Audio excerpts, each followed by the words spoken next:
enquêtes judiciaires sur différents dossiers.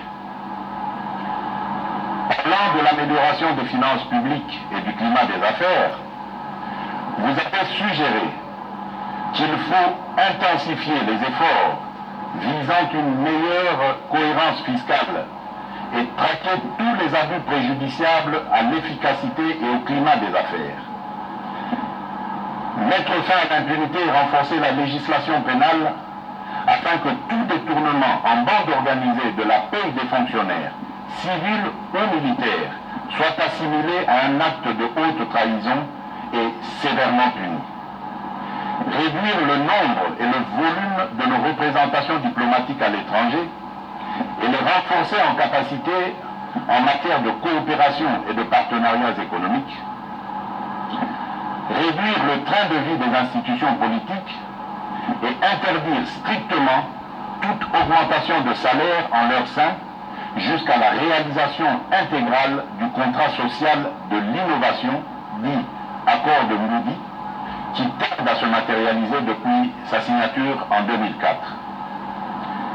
Mettre en place un système de déclaration annuelle d'impôts pour les personnes physiques, réformer les lois et règlements sur les exonérations et les compensations fiscales et parafiscales, opérationnaliser effectivement l'identifiant fiscal unique pour les personnes physiques et morales, renforcer la synergie entre les régies financières et accroître le recours à la digitalisation en vue de mieux maîtriser la base fiscale et mieux combattre la fraude.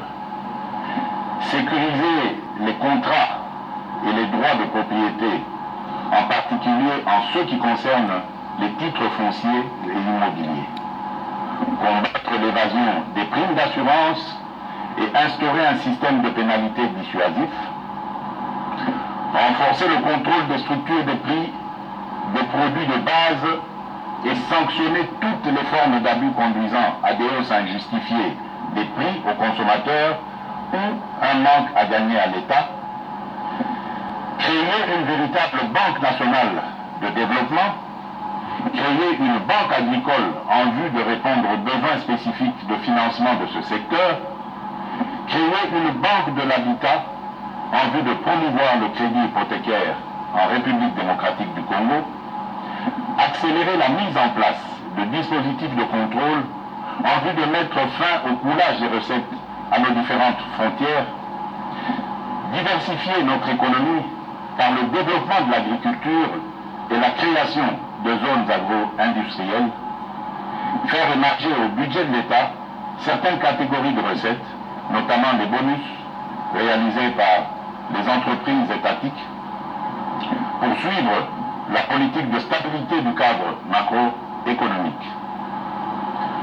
Pour mieux planifier notre développement et bâtir nos infrastructures, vous avez souligné la nécessité de procéder sans délai à l'application du Plan national stratégique de développement, PNSD, le rendre plus centré, plus opérationnel et l'assortir d'une liste de projets et d'actions prioritaires. Doter chaque province d'un plan de développement local cohérent, en phase avec les priorités nationales et assorti de capacités pour sa mise en œuvre. Réécrire la loi sur le petit commerce afin de garantir l'exclusivité aux nationaux. Valoriser et protéger nos actifs miniers grâce à un programme de certification minière en vue de mieux soutenir le financement de nos infrastructures et la mise en valeur de notre économie. Construire davantage de logements sociaux, renforcer les règles de construction et d'urbanisation,